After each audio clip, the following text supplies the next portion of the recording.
چھوٹا ہوتا ہے، اگر اس کام میں اخلاص ہو وہ بڑا بن جاتا ہے.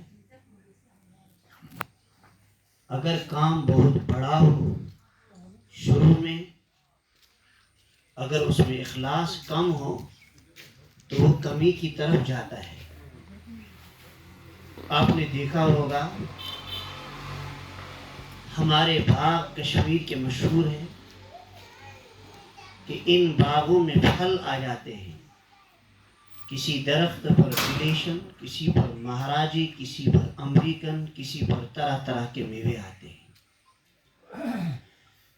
لیکن جب میوہ زیادہ ہوتا ہے درخت جھک جاتا ہے.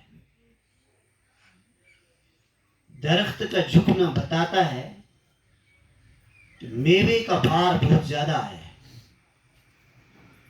پھر مالک بھی سمجھتا ہے نہیں، جب تک یہ تیار ہو جائے تب تک اس کو سائڈوں سے تھوڑا سا ڈک وق دے دیتے ہیں، سہارا دے دیتے ہیں. سہارا دیا جاتا ہے جب تک وہ کامیاب اپنے وقت پر ہو جاتا ہے، یعنی پھل تیار ہو جاتا ہے، منڈی میں بیچنے کے لائق ہو جاتا ہے. تب تک سہارے دیے جاتے ہیں.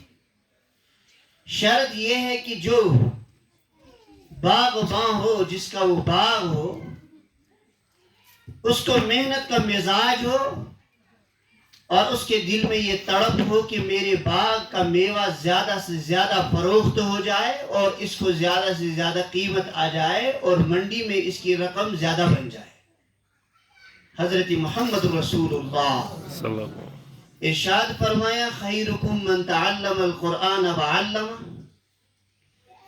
اللہ کے حبیب نے فرمایا کہ میں نے اس دنیا میں بہت سارے انسانوں کو دیکھا اور قیامت تک دیکھتے رہیں گے. ان انسانوں میں کچھ انسان تھوڑے جو لا الہ الا اللہ، بولو بولو، جو لا الہ الا اللہ محمد الرسول اللہ صلی اللہ علیہ وسلم کا اقرار کرنے والے ہوں گے. وہ کم ہوں گے، تھوڑے ہوں گے. زیادہ وہ ہوں گے جو کھائیں گے اس کا، پئیں گے اس کا، لیں گے اس کا، مگر صبح شام انکار بھی کریں گے اسی کا. مگر اللہ اس کائنات کو جو برقرار رکھے گا وہ صرف ان لوگوں کی وجہ سے رکھے گا جن لوگوں کی زبان اور دل پہ ہے کلمہ لا الہ. اور پھر اللہ کے حبیب حضرت محمد رسول اللہ آگے یہ ارشاد فرمایا کہ جو یہ کلمے والے ہیں، ان کلمے والوں میں سے بھی میں نے کچھ کو چنا ہے. میگنیٹ ہے نا، میگنیٹ، اردو کے ادبی زبان میں اس کو مقناطیس کہتے ہیں. میگنیٹ جہاں آپ ڈالو گے وہاں جو بھی لوہے کا تنکا ہوگا کھینچ کر لائے. اگر آپ میگنیٹ کو ریت میں ڈالیں گے، ریت میں بھی جو اس کے ذرات ہیں وہ نکال کر اپنے پاس لائے. جناب محمد رسول اللہ فرمایا یہ جو کلمے والے ہیں ان میں بھی کچھ وہ لوگ ہیں جو ان درختوں کے سیبوں کی طرح ہے کہ وہ جتنا پکتے ہیں اتنا منڈی میں ان کا بھاؤ بڑھ جاتا ہے. فرمایا وہ کون ہے؟ جواب دیا من تعلم القرآن وعلم، جو قرآن کو سیکھتے ہیں اور قرآن کو، بولو آپ حتم اللہ خاص کے ہیں. آپ بھی زبان سے فرمائیے کوئی بات یاد رہ جاتی ہے مجلس میں. ہم لوگوں کو یاد کرنے کا وقت سب آتا ہے لیکن دین اسلام کو یاد کرنے کا وقت ہم لوگوں کو ملتا. فرمایا کہ حضرت محمد رسول اللہ فرمایا کہ ان لوگوں میں سے بھی وہ ہے کچھ موتی ہیں، یاقوت ہے، زمرد ہے، سونا ہے اور چاندی ان کی قیمت ہے. فرمایا وہ کون ہے؟ جواب دیا وہ ہے جو قرآن کو پڑھتے ہیں، قرآن کو پڑھاتے ہیں، قرآن کو سیکھتے ہیں، قرآن کو. اسی کے ساتھ حدیث میں ایک بات فرمائی رسول رحمت، فرمایا کن عالما او متعلما او محبا ولا تکن خامسا. 3 بننا، چوتھا نہیں بننا. 3 بننا. میری یہ بہنیں اردو سب سمجھ میں آتی ہوگی تقریباً. میں اردو میں بات کرتا ہوں میں تو باترگان کا، میں کشمیری ہوں، لیکن میں اردو مزاج بات کرنے کا مزاج بنا ہے. اب کشمیری میں مجھ کو اور یور ہو جاتا ہے، اس لیے میں بولتا ہی نہیں ہوں کشمیری. فرمایا کن عالما او متعلما او محبا ولا تکن خامسا. 3 بننا، چوتھا نہیں بننا. صحابہ نے فرمایا یہ کیا ہوا؟ فرمایا یا عالم بننا، یا سیکھنے والا، علم سیکھنے والا بننا. اگر یہ دونوں کا ٹائم نہیں ملا، محبن، ان دونوں سے محبت کرنے والا بننا. فرمایا چوتھا ہے کہ جو عالم بھی نہ بنے، متعلم بھی نہ بنے، محبت کرنے والا ان کے ساتھ بھی نہ بن جائے. تیسرا وہ ہوگا جو ان تینوں پارٹوں کا دشمن ہوگا، ان کے ساتھ نہیں بننا. کیوں؟ فرمایا اگر تم عالم کے بھی خلاف ہو جاؤ گے، متعلم سیکھنے والے کے بھی خلاف ہو جاؤ گے، جو ان سے محبت کرے گا ان کے بھی خلاف ہو جاؤ گے، تو تمہارا ٹھکانہ جہنم ہوگا اور کوئی نہیں ہوگا. اس لیے فرمایا چوتھا نہیں بننا. میں عرض کر رہا تھا کہ سب سے بہتر کائنات میں رسول اللہ، وہ فرمایا جو قرآن کو سیکھتا ہے اور قرآن کو. اب یہ قرآن ہی نہیں ہے، یہ ایک لفظ آیا قرآن، اس میں سارا آتا ہے. یعنی جو دین کو سیکھتا ہے اور دین کو. اب دین میں قرآن آیا، حدیث آیا، تفسیر آیا، تفہیم آیا، معرفت آئی، طریقت آئی، رسالت آئی، سارا کچھ آیا، اصولیات آیا، اصولیاب آیا، اور اس کے اندر تو منطق آیا، فلسف آیا، تصوف آیا، دلائل آئے، شواہد آئے، سارا کچھ آیا. دین کے ساتھ جو بھی ٹچ رکھنے والا ہے، فرمایا رسول اللہ سب سے بہتر وہ ہے جو یہ سیکھتا ہے اور سکھاتا ہے. الحمدللہ آپ کی اس بستی کے اندر آج نیا ایک سنہرا موقع اور دروازہ کھلا ہے. محترم رفیق احمد شاید اس کا نام ہے، شاید جبار یا جاوید صاحب اس کے ابو کا نام ہے. ہاں حبیب اللہ میر اس کے ابو کا نام ہے. میں ابھی گیا وہاں زمین پہ میں نے نظر ماری، 20 بائی 20 ہے. حالانکہ مجھے لگا ادارے کے لیے 20 بائی 20 نہیں چلتا، ادارہ ادارہ ہوتا ہے. حی علی القرآن ہے شاید اس کا نام.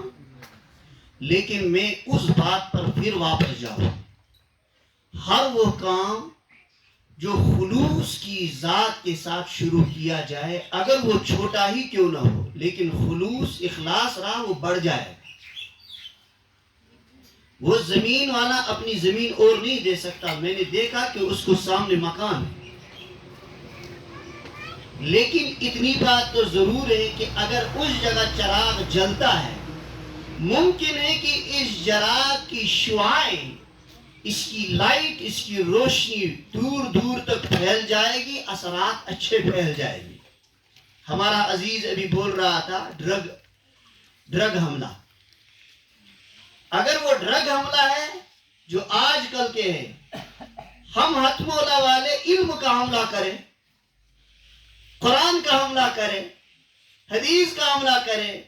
میری ان ماں بہنوں کو کوئی کم از کم اتحیات یاد ہو جائے، طریقہ نماز یاد ہو جائے. نماز جنازہ ان پہ فرض نہیں، لیکن اگر یاد ہو جائے تو اچھی بات ہے. اپنے بچوں کو سکھائیں گے، اپنے بھائیوں کو سکھائیں گے. ہر شمع کی اپنی روشنی ہوتی ہے، ہر چراغ کی اپنی روشنی ہوتی ہے. اب کوئی ہے جو فائدہ اٹھاتا ہے اور کوئی ہے جو محروم بھی ہو سکتا ہے. اس لیے آپ سب کے سب قابل مبارک ہیں. ہم سب قابل مبارک ہیں. آپ سب، آپ کی بستی میں الحمدللہ اس نے 20 بائی 20 دیا. اللہ کرے اس کو قبولیت مل جائے اور اس میں خلوص کے ساتھ یہ کام شروع ہو جائے، اخلاص کے ساتھ. یہ اس لڑکی کا نام مجھے ذہن میں نہیں ہے، کیا؟ نصرت. اس کے ابو ابھی مجھے بتا رہے تھے، میں نے اوپر بھی اشارہ کیا، میں نے کہا کہ دیکھو جب تک انسان کو خلوص رہتا ہے اللہ کی ذات کی قسم وہ کام کامیاب ہو جاتا ہے. لیکن اگر خلوص نکلتا ہے اس کام میں پھوک نکلتا ہے. آپ نے غبارہ دیکھا ہے؟ پھکوال دیکھا ہے؟ پھکوال میں جب تک اندر پھوک ہے اس کو جہاں سے چاہو وہ اپنا کمال دکھائے گا، یہاں سے مارو وہ کمال دکھائے گا، اوپر چڑھے گا، ادھر جائے گا. کیوں؟ اس کے اندر ایک طاقت ہے، اس کا نام ہوا ہے. لیکن جو وہ نکل جاتی ہے، کبھی وہ نالی میں نظر آتا ہے، کوڑے دان میں نظر آتا ہے، کبھی پھٹا ہوا کسی جگہ پر بے انجام کی شکل میں نظر آتا ہے، اس کی کوئی حیثیت رہتی. مجھے امید ہے ہم سب پھر سے اخلاص اپنے رب سے مانگیں گے، خلوص مانگیں گے. میں لیٹ اس لیے ہوا، میں صبح 5:30 بجے بارہمولہ نکلا ہوں، ابھی میں وہاں سے واپس آیا، پھر پہنچ گیا میں اپنے علاقے میں، پھر وہاں سے مہمانوں کو دفتر میں فارغ کر کے پھر یہاں پہنچ گیا آپ کے یہاں. ابھی میں نے صبح سے لے کر ابھی تک چائے کا پہلا کپ پیا دفتر میں 11:30 بجے قریب. بہرحال علماء اور طالبہ کی یہ دوڑ دھوپ ہوتی ہے، آدمی سوچتا ہے چاہے جو ہی وقت مل جائے قوم کو اس سے فائدہ مل جائے، اور الحمدللہ اطمینان ہے کہ اللہ تعالیٰ قبول فرمائے. بس انہی باتوں پر بات کو ختم کرتا ہوں. ہم یہ سوچیں ہم وہ درخت ہے جس کا میوہ لگ چکا ہے، اب کوشش کرنی ہے کہ وہ میوہ تنہ دار بن جائے، جھکنے والا بن جائے. من تواضع للہ رفعہ اللہ، اس میں عاجزی رہے. یہ نہ سوچے کہ اب زمین مل گئی اب میں بہت کچھ، میں اندر کی بات کہہ رہا ہوں کہ یہ نہ سوچے زمین ہو گئی، نہیں، اب زیادہ سے زیادہ محنت کرنی ہے آپ سب پبلک کو بھی، اور محنت زیادہ سے زیادہ کرنی ہے اس لڑکی کو بھی، اور دونوں طرف سے جب محنت ہو جائے گی روٹی بن جائے گی. روٹی تب ہی بن جاتی ہے جب دو ہاتھ مل جاتے ہیں. آپ سب تعاون فرماتے رہیں گے، اپنی جو ہے آراء اور مشورے سے اس کو جو دیتے رہیں گے وہ مشورے، اور یہ بھی مشورہ لیتی رہے گی، اور اس ادارے کو آپ کامیاب بنانے کی کوشش کریں. اس کو سب سے پہلے کامیاب بنانے والا حضرت، اس کے بعد ہم سب گنہگار ہیں. اللہ تعالی ہماری سب کی